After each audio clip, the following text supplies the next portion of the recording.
Welcome everybody. It is great to see you for round 2 of our school spotlight. I would like to thank you for joining the school's partner spotlight with Westwood High School. My name is Ashley Katikos and I'm the Assistant Division Director of Professional Experiences at Mary Lou Fulton Teachers College. A few housekeeping items before we get started. Please note we will be recording this session. So if you did not sign the photo release during your registration, please just keep your camera off, change your name to anonymous. And at any time, if you'd like to engage with our panelists, just please make sure that you just message me personally, and I'll make sure to ask your question and not attribute it to you. We are going to go ahead and get started with that stated.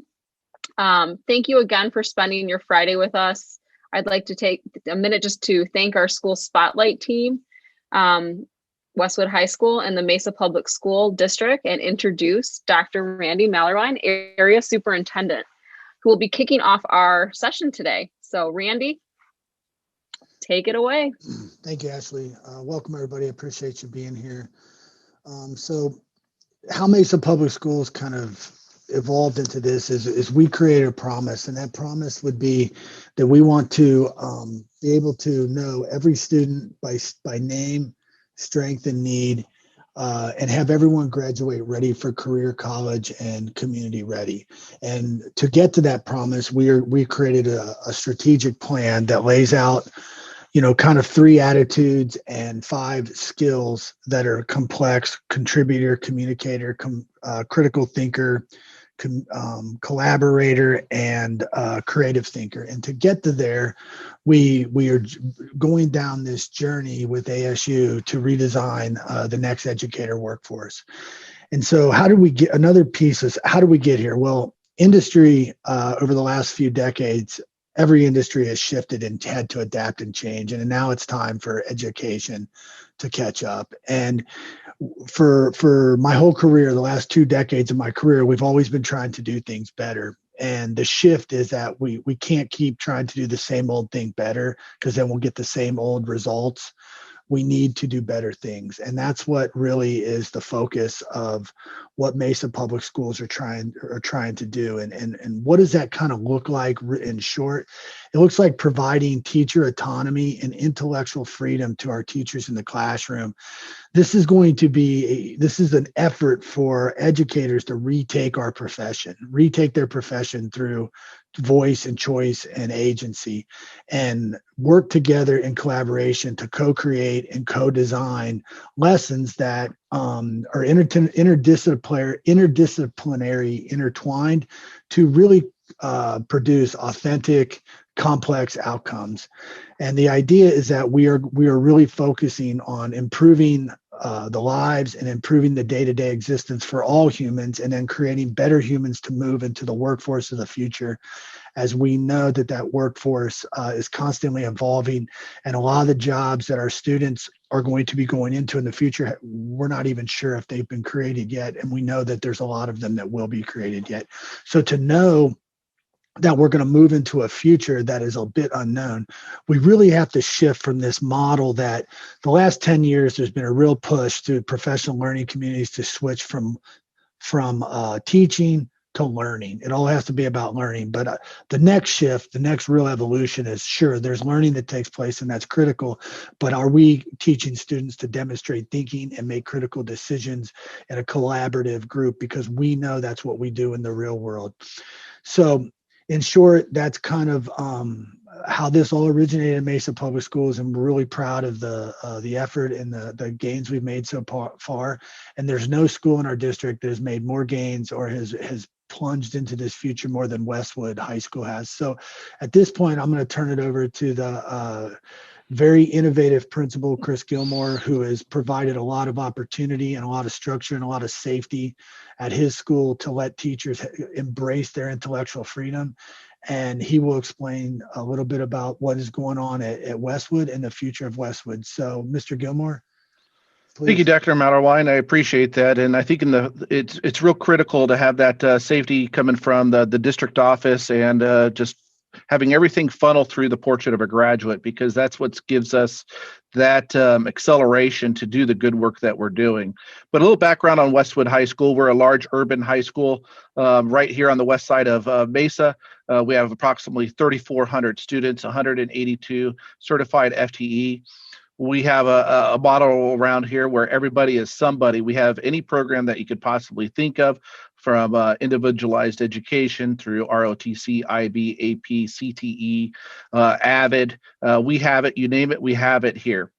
But our wicked problem that still exists is that one teacher, one classroom model. And we need to move away from that. And so we've been focusing on the ninth grade transition. To me, that is the group of students that we need to capture in that transition. We know any transition is tough for kids, but our most at-risk students are the ninth graders that are coming in. With COVID, we know that the learning of our students and the routines of the students have been disrupted since their fourth quarter of their seventh grade year. And so they're going to be coming into ninth grade this upcoming year, where they do not have those skills, the learning skills, the routines that they're used to by being remote, away from school. And we need to bring them into a smaller learning community and build up their efficacy levels. But also, we're trying to, just reclaim the teacher profession as well. And so we're developing these academies at Westwood, having these teams, and we're bringing in the deeper personalized learning, having the distributed expertise, not only amongst our teachers, but maybe bringing in community educators, student teachers, interns, and having the students right in the middle.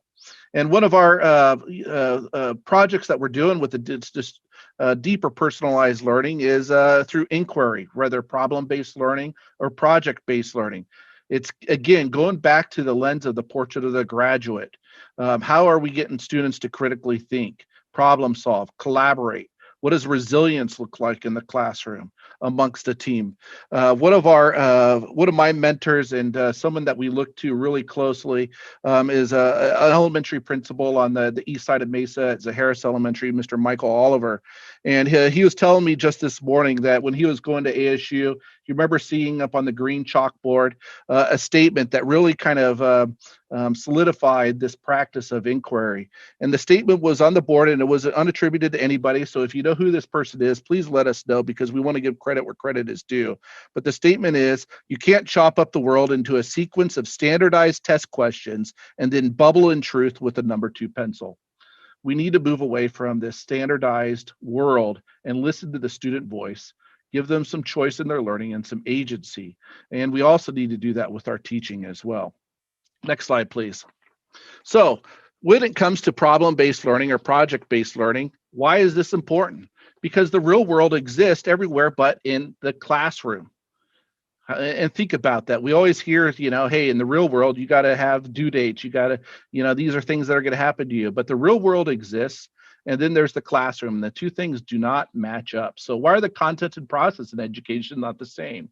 And again, I don't need to be telling all of these believers that are in this session today, but our educational process was designed to make a 19th century compliant industrial workforce. But now we're in that information age, and we need to develop our students to adapt to that information age. They need the tools, how to think, how to ask the right questions. Do we really teach students how to ask questions? And then they could follow the research, need to know how to solve problems. And so we start by explaining how to learn and giving the inquiry cycle. And again, we're no longer in that world of memorization and multiple choice tests. We're practicing for real life. And as we are working on these big goal questions, teachers are uncovering the standards. And again, the instructional shift is that we're creating critical thinkers, collaborators. We're bringing in efficacy levels by the teachers and students. The students are going to see adults problem solving alongside the students. And so it's time to begin this renaissance. It's time to reclaim the profession, as Dr. Mallerwein was saying. And we need to give the teachers some voice, choice, and agency and their intellectual freedom to go wild, to learn from their mistakes, and celebrate their wins in the classroom. So with that said, I want to introduce my assistant principal over teaching and learning, Ms. Patricia Harris. Good morning, everyone. Thank you for your time being here in this space with us. I am Patricia Harris, assistant principal here at Westwood. Just a little bit about myself. This is my 12th year in education. The last 11 years, I was a ELA teacher. I came to Westwood 4 years ago. And in that, I began this great work of the academies at our ninth grade level. When the principal at that time, when they first brought it to us, we didn't quite know what was going to be, what was going to look like, and what that journey was going to take.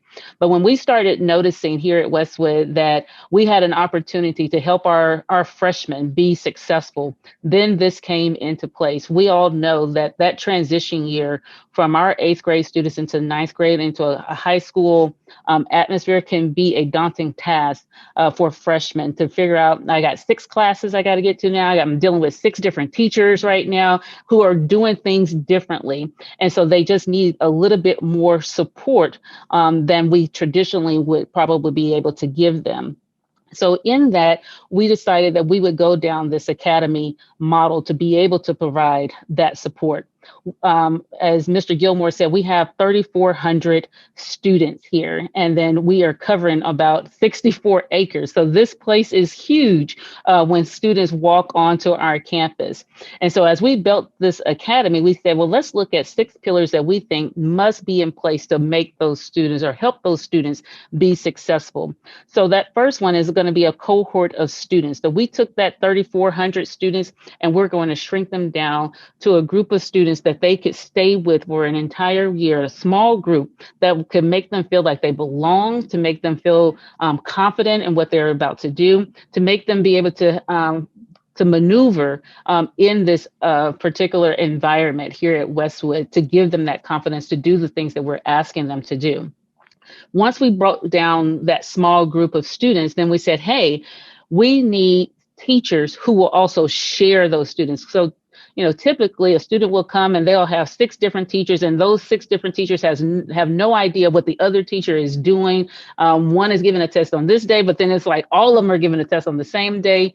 There's no really communication between the teachers. So we thought if we gave that small cohort of students to a group of teachers, an English teacher, a math teacher, and a science teacher, all sharing that, then they get to share the experiences that they're having with those students, and they get to give those students more support, not only in those core classes, but then they get to be advocates for those students in their elective classes. And that is just building more support and success for those students.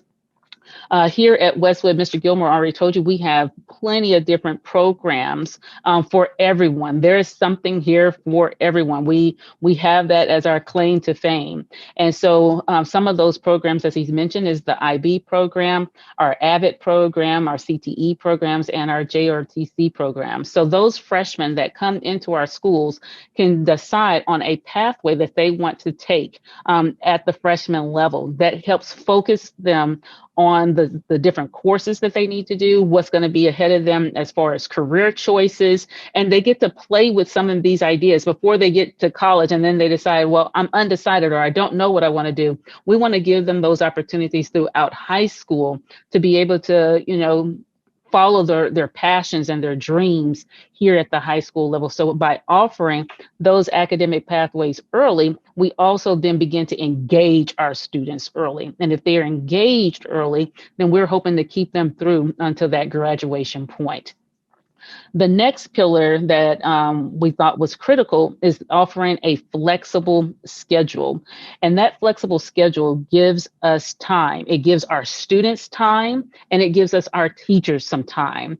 Because anything that is done that we want to do and make it great, it's not going to be done in a microwave kind of stance. We have to have time to be able to dive in and do that deeper personalized learning. And if we're working with those team of educators to produce that, then let's give them the time. So the first thing that we had to do was throw away the bell schedule.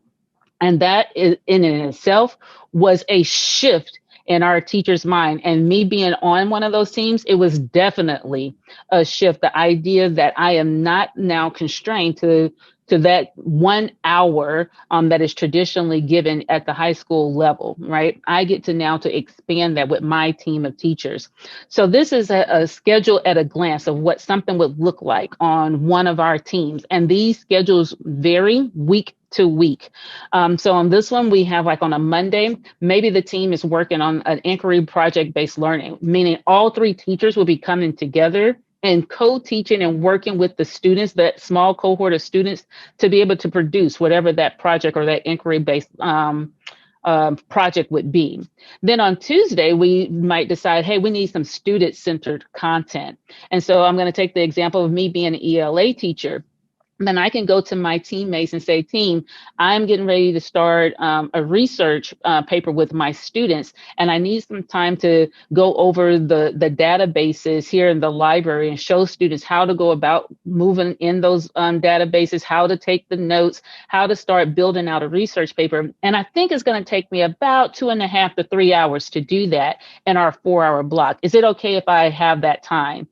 With my teammates saying, yeah, we'll go ahead and give you that time, because then we'll make it up throughout the rest of the week, and we can divvy up that time that is best needed for our students at other points. And so we're able to do that flexible, taking out those bail schedules to be able to do that. And I can tell you that was probably one of the most freeing things to be able to do on this team, because I felt like we produced more great work for our students. With that was the inquiry and the project-based learning, again, that goes in with the time.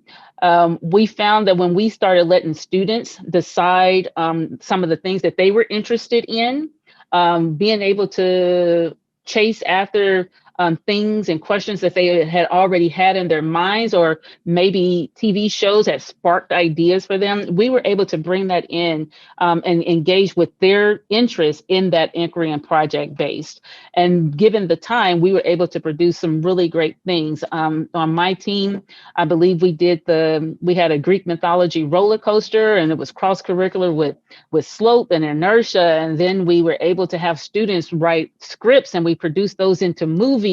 And then we had our community educators come in and teach our students how to go about producing podcasts, and they were able to do that. That would not have been able to happen or for our students in a more traditional fashion. So when we saw that, students were then hooked on what we were doing in the classroom, and they were running to come into our classrooms. And at one point, we couldn't even get them out from our lunch areas because they would want to come in and continue the work. So when you see that, you just feel more engaged. The sixth pillar is the 2-hour planning. And this is the thing that's holding the whole program and the academy up. We give our teachers 2 hours to make this happen. They need those 2 hours in the planning to do that cross-curricular with their teammates, building things out, dreaming, and anything that they can come up with. They are using that time to do that. They're collaborating with one another. The other thing that planning time gives them is intervention time. So now my team can go out and talk to the other elective teachers about that one student to figure out what we need to help support that student in the other classes as well. So all of that kind of helps build that support system for our students. Now I want to kind of talk about maybe the structure of our teams and what we've been doing for the last 3 years. So we've operated with 4 teams here at Westwood. We've had an AVID team, an agriculture team, we've had an athletics team, and an arts team. Those were like the focuses of the lessons and the interests that the students were in. With that, we had 3 teachers on each one of those teams: an English teacher, math teacher, and a science teacher. And we were only focusing on about 250 students each year to kind of make sure that we were getting our ducks in a row with this program and making sure the foundation was set and solid. Those 250 students we were able to get we were looking at our junior highs. And so we decided that if a student had low attendance, or maybe they were having some discipline issues, or maybe they had some low benchmarks, those were the kids that we wanted, because we knew if those kids came onto our campus, they would be, the prime candidates for students that might slip through the cracks. And we didn't want that. We're trying to hold on to every single student that we have. We want every single student to know that they are seen and that they are cared for here at Westwood. And so then each student was also given either an AVID class, an AVID elective class, or a study skills. Now we are getting ready to make the jump, and we are expanding in our 21-22 school year. We are introducing this now to our entire ninth grade team, or ninth grade students that will be coming in. So we are looking to grow our teams by to 7 to 8 teams. And with that, we're going to have 4 teachers now on each team, with that 4th teacher being either the CTE teacher, the JROTC, IB, or the AVID. And we're going from 250 students now to 1,000 students. So this is a big jump and a shift that I think that we are definitely prepared for. The teachers that are getting ready to be involved are all fired up and ready to go with this great work. And we're excited to see what is going to entail. But to give you a little bit more about this process, we're going to allow one of our rock star teachers, Mr. Kalen Head, to kind of take us into how those teams are operating and developing that more deeper and personalized learning. Thank you, Patricia. Hi, everybody. My name is Kalen Head. I'm a third-year biology teacher here at Westwood High School. I've come in from being a science communicator in the museum and science center field, and I'm here to discuss a couple of things for you. One of the questions we were trying to answer over the last couple of years is how does our team, or how do our teams create this environment for deeper and personalized learning? I'm going to be discussing a couple things over the next few minutes, namely the benefits of an academy teaching team and the massive impact on deeper and personalized learning for our students in such a model. The team that I worked with was the athletics team, the athletics cohort, which was filled entirely with the student athletes from our pool of student athletes on campus. And we were able to create this situation to provide benefits to the students, but not only that, this model provided benefits to us as teachers. It gave us distributed responsibility on the back end of the classroom, being able to contact parents much more easily, pull students aside, and do all of the minutiae that goes along with being a teacher in a much quicker fashion. We shared rosters, we had flexible space and scheduling, and we had essentially direct control over our classroom atmosphere and the classroom experience we were trying to cultivate. We were allowed to essentially, we had time to be creative, which was amazing. And it also gave us essentially our own mini PLC. We had a built-in support system, making things pretty easy. It gave us agency over the space and over creating this environment for the students to develop themselves in. The academy essentially becomes a micro community at the school for you as a teacher, but more importantly for your students. All of this is the purpose of this is to flow outward and make this a space for your students in which they can become their best selves. Last semester, my team began working on an inquiry model of education in order to build that community and provide the students with a space where their creative minds could essentially flourish and where they could take ownership over their learning. We unfortunately can't go into the full detail of it because I don't have a whole lot of time, but I would like to provide a small snapshot of what we saw in that learner-centered environment. Can we get the next slide, please? So this is where we're going to kind of take a look into that model. Last semester, we began working with the Beagle Foundation to inject our academy style, our academy model with a unique style of inquiry. We utilized our 4th Flex class, our study skills class, in conjunction with our flexible scheduling to create basically customized classes every day, every other day, every week. It changed week to week. And they ended up allowing us to develop these time frames, these settings where students were able to develop interpersonal and interpersonal skills and have a heavy focus on technology. The class time was directly focused on the students, giving them creative freedom and intellectual control over the focus of the content that the inquiry was being conducted in. The diagram on the slide here that you're seeing provides a brief overview of what took place in the classroom. I know it looks a little funny, but essentially, myself and my co-teachers gave the students a big goal. We gave them a topic, and we gave them a couple different questions in that topic. We discussed the questions with each class and allowed them to begin talking about it together. We viewed some background information in the form of content bursts and basically got them into the mind frame of what we were going to be discussing. And then essentially the students were off. In this model here, you can see we have this big goal that moves into this cyclical pattern. The inquiry model we were doing is very similar to what the normal inquiry models are. It's just a continual cycle, just like we have whenever we're doing a scientific investigation. They begin looking at a topic, they begin asking questions, they go in and research, they develop their own questions, and they come back to us and we discuss, and then the cycle begins again. They developed questions on their own after we began to get into it, and when they did, essentially we had a situation where the students were spreading out into a ton of different pathways of research. The structure started off very strict at the beginning as we modeled this type of learning, which was strange to the students, it was new, but eventually as they got used to it, it shifted to a more student-driven model the further we moved into the cycles. By the end of the series of these research cycles, the students had developed a variety of authentic assessment projects that all had different outcomes. Could we switch to the next slide, please? In these next two slides, I would like to actually show you some of the difference between the beginning of this inquiry cycle we began, or the inquiry model, and the end. This first slide presents the questions that the students created in that first round after they had seen the topic that we were focused on, which was focusing on sports and the questions that we had provided to them. They were being asked to think about how being student athletes affected them currently in their lives, how they thought it maybe affects people who are already out of high school, and how it would affect their futures. As they began to research this, they began to think about themselves a little differently and about sports a little differently. And even in this early version of the model, they began to acquire agency. Their initial questions were more limited, but they were directed in various tangential ways.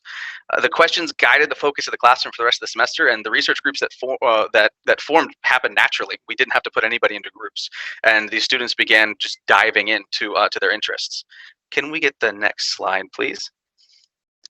This final slide here is what we had from one of the groups at the end of our cycle. We had a lot of interruptions last semester, obviously with the pandemic and student absences and other issues. However, every single group was able to follow through and be fully engaged with their topic. I remember multiple days where I would be walking from classroom to classroom, and myself as well as the teachers who were in there are essentially just spot checking, and these students are fully engaged, spread apart, but working and asking questions, splitting up this work as they dive into it. And I would like to reiterate this impetus is coming from them. At this point, at the end, they've essentially taken over things. We're pretty much hands off. We gave them the original topic, we gave them the structure and some ideas for on how to use certain pieces of software, how to navigate technology, and give them some basic researching skills. Besides that, they had control. This particular group that you're seeing here, or the work from this particular group, ended up with the final question of, do major fractures from the back, hip, and skull lead to higher suicide risks, addiction, or depression in athletes later in life? This is where their research naturally brought them to. I believe they were I think their initial question was just something like, how do sports affect student athletes' bodies as they grow older? And they followed those questions through and eventually came up with this one. Unfortunately, I can't show you their entire presentation because it was a very long one and it had some pretty detailed data sets, but I can show you the end result here if you would like to read that. The final project came about over the course of roughly 6 weeks, with two-week increments in each of these cycles as they took their question and tried to find answers about them. And it was all independent inquiry and investigation. By the end of the semester, the students were not only confident in their research and inquiry skills, but a majority of them hopped into the next one. We tried to start one at the very end, but we couldn't get to it. We couldn't finish it up, but they basically picked a topic, popped questions in, and then immediately were off trying to find answers. They had developed interpersonal skills, and were cooperating without any basically any input from our end. Not to mention their confidence and ability with the research tech and skills. It was pretty amazing. I'd like to, at this point, pass us on now to Paige Hagan, who is one of our specialist teachers on the Avid Academy team, to discuss a little bit more of this model.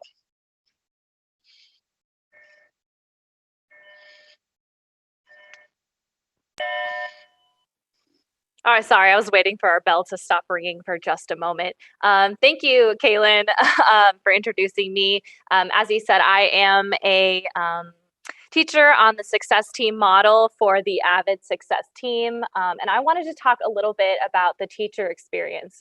Kaylin did a really good job explaining and giving good examples about the student examples and the student experience. But for me, the success teams goes beyond the student experience and also jumps into the teacher experience and truly speaks to a testament of teacher retention, teacher support, and I think Mr. Gilmore said this earlier, but putting teachers at the forefront, engaging teachers as their, the leaders in their field here. Now, I kind of wanted to discuss my experience in a very specific way. I am a second-year teacher. I am new to the teaching profession, but I do know that there's a major difference between working on the teams and working in a traditional classroom. Last year was my first year at Westwood as a full-time teacher. I had the traditional classroom model where I was just me, and I had one group of students and where we would follow the bell schedule and the standards, etc. Now, it's no secret that first-year teachers oftentimes struggle. I know that when I was in my teacher prep programs, they warned us again and again that it's really common for teachers to quit within their first couple of years of teaching. And I knew that I didn't want to be one of those teachers. But moving into my first year of teaching, I definitely understood why. Oftentimes, you're kind of just thrown into the deep end. They say, kind of figure it out. Here is what you're supposed to teach. Go ahead and do it. But there's a struggle there, of course. As much as you want to do all of those creative, awesome things that you have formulating in your mind from that college experience, you often feel overwhelmed by the lack of support. There's really no clear path. You're kind of just floundering. I had all of these, aspirations. I had all these crazy ideas, and every time I would present them to, other teachers or a PLC, it was just, brought with more questions than answers. How are you going to do that? How is that going to work in your model? How can we put these projects into play? How do we focus on inquiry learning when you're kind of stuck? And I could tell you that moving into this team teaching model, which I am just finishing up my first semester and entering my second semester, I know that it's a completely different experience. Truly, it's night and day. Now, the first thing that I'm going to mention is the incredible amount of team support. I've been placed on the Avid Success Team, which has been a model now in the pilot version. So they have been working together for a few years before I entered the team.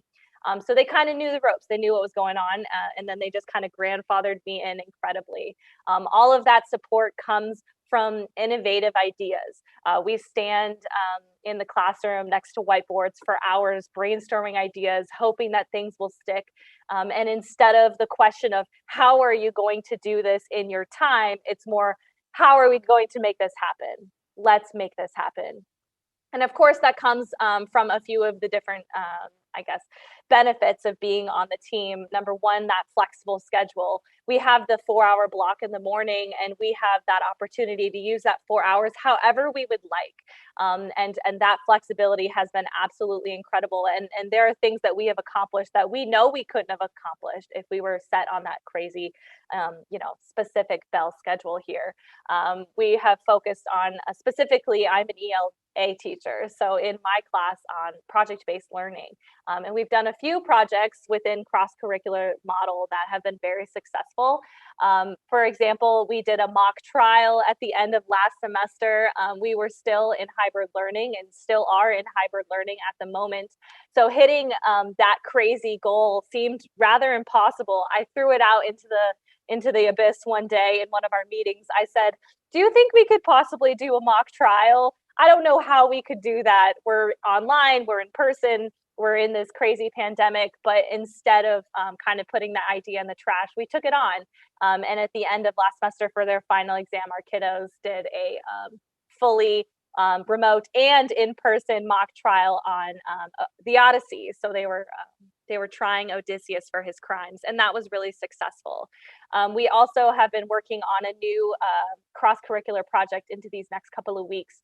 I'm doing Romeo and Juliet as the ELA teacher, and our biology class is working on forensics. So we thought it would be a cool idea to do a forensic analysis of the death of Romeo and Juliet. So they're going to analyze like the blood spatter. They're going to talk about like the poison and the dagger and analyze all of that. In the room next to me right now, they're working on fingerprinting and how that works.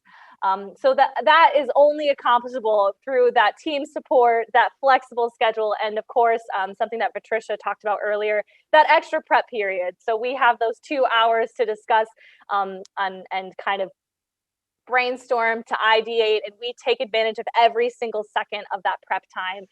And I really think that that is portrayed and represented through our work, through our students' work, through the lessons that we create, that extra time. We know as educators that, good teaching takes good time to prepare. And the last thing there, we obviously keep everything student-centered. I know that I've given, I don't even know how many surveys at this point. We talk to the students, we get their feedback almost every single week on what's going on. And we obviously start with what they are interested in and then move on from there. I know for sure that forensics project I was just talking about has to do with a big group of our students are interested in criminology and forensics. So we kind of leaned into that and decided to jump into kind of that form of education because that's what they were interested in. So I guess a testament to all of this is just the huge difference between what I've experienced in my 2 short years of teaching, last year being my first year in the normal model, and then this year being in the team teaching model. I'm not sure if I could ever go back. It's absolutely incredible. Thank you, Paige. We appreciate the insight from the teacher perspective and the student perspective. So we are going to open up the opportunity for our attendees to engage with our panelists. Westwood, thank you. We just heard a lot about how the Westwood High School team is implementing Next Education Workforce through teaming with academies, flexible scheduling, teacher ownership, deeper and personalized learning. So I'm going to open it up, and please feel free to unmute yourself. What resonated with you? What wonderings do you still have? Take advantage of the opportunity to get these folks while you have them, because I know some of them have to go back and teach shortly. So the floor is yours. I'm going to ask the teachers. I think this is one thing that I think is important for everyone to hear. How's the discipline in your guys' classroom with these students, these 9th grade students? I can go first. I'm not sure if that was specifically directed towards me, but I think that discipline is definitely a concern for a lot of teachers moving into this model because it's so free, because it's so student-centered, because you're giving all of the autonomy to the kids. But the reality of discipline is that when you have the students buy-in, and they're interested in the content and they're working on the projects because they're excited about what they're doing, we have had very little, almost to none, issues with discipline because they're excited to be there because they know that we're giving them opportunities based upon their interests. So that's at least my experience. That buy-in creates an environment that doesn't precede any discipline issues. We had the same situation in our classroom. That's supported by essentially what I was talking about, which is the cultivated environment you have in this team. You're creating a situation where you are all sharing the same procedures, you're sharing the same experience that you're producing in your classroom. The students get to know it and expect it very quickly. I don't think we had a single discipline issue in any of our classes last semester. The most being possibly just a conversation outside, was students were having a rough day. There were things going on they needed to discuss, and it creates an environment where you essentially can prevent most of those from happening. Outside of extreme conditions. But yeah, it creates a very discipline-free environment, at least that it has in my experience.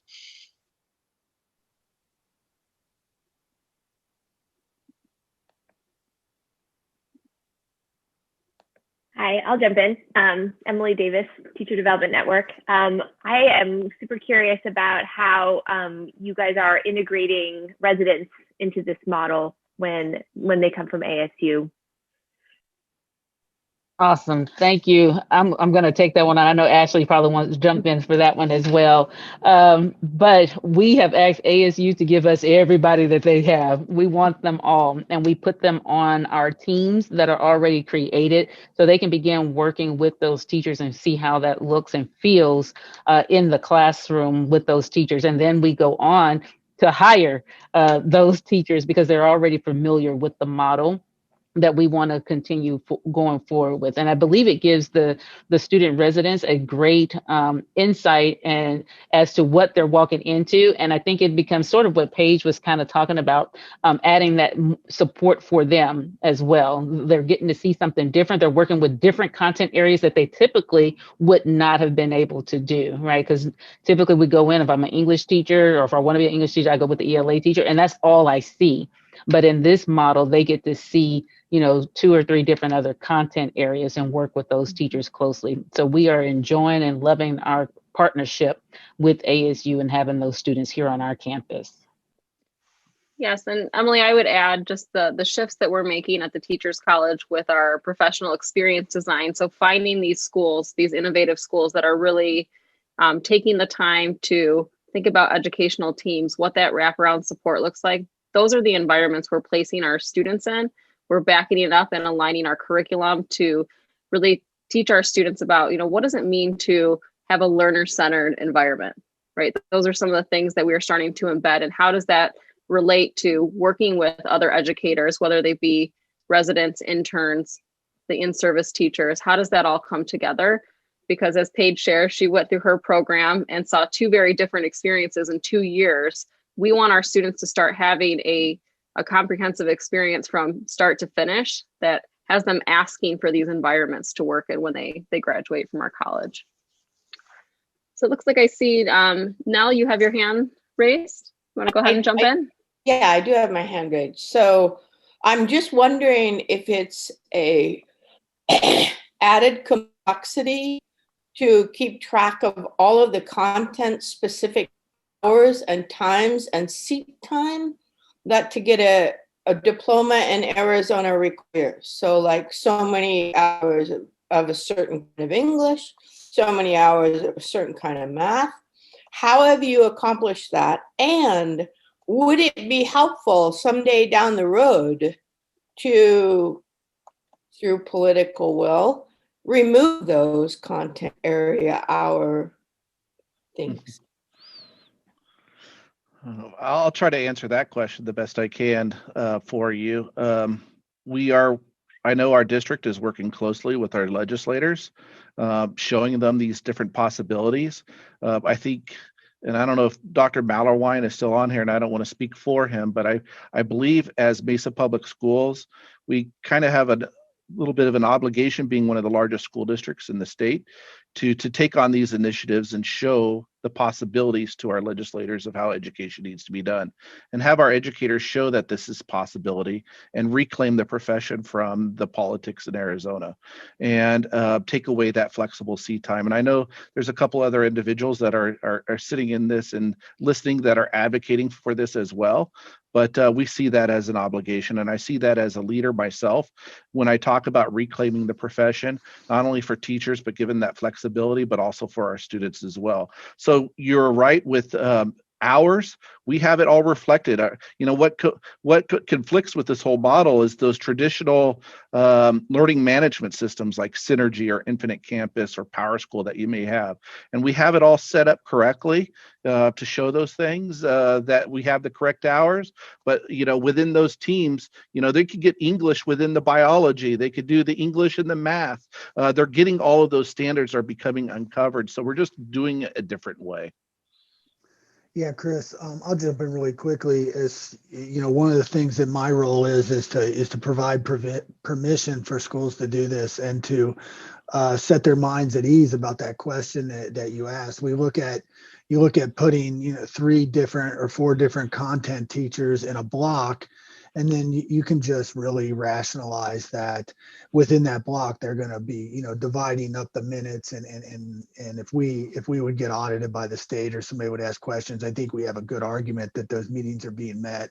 And then on the other level, on the political level, we are having conversations with Kathy Hoffman's office, and we're looking at, how do we free up, or what are some of the flexible abilities that we may be able to have, because we know this work is going to be critical to produce, better human beings that can take learning and move it into thinking. And with the support of ASU and the support of Kathy Hoffman's office, it's not something, to be honest, that we're super concerned about, because we do have enough minutes within these blocks to account for that. But the other piece is looking at, competencies. What are kids able to do? Because content has been demonetized, and this idea that high school, is that Horace Mann when he came back from Europe and he split everything up in the Bell schedules, which is just simply an organizational tool. We know that we're past that. So it's not only is content being infused and intertwined together, but what are the competencies that are coming out, and what are students able to do when the learning occurs? So I think it all kind of fits together, and it's something that, we can't argue we're meeting those minutes, but we also are not, we're not super concerned about, that being asked at a level where, we could be not doing the right thing, because we know we're doing the right thing, and we're meeting all the expectations that the state applies on us. And I would piggyback on that, Dr. Mallerwein, that there was a bill recently dropped about, it's called modularization of content, but it's specifically designed to support a transition to competency-based grading within our schools. And there is a potential for another bill to drop very soon that would allow independent school districts, their governing boards, to have set some policies that would unhinge seat time for particular classes from the overall instructional minutes. And that's hasn't dropped yet. We're not sure where that is, but there are just conversations happening at the state level that are very exciting around this work. And I think that there is definitely a desire at the state level to support some innovative practices in education right now. So I know there is so much more we can unpack on this conversation, and I would encourage you to reach out to these folks if you are learning more about their model.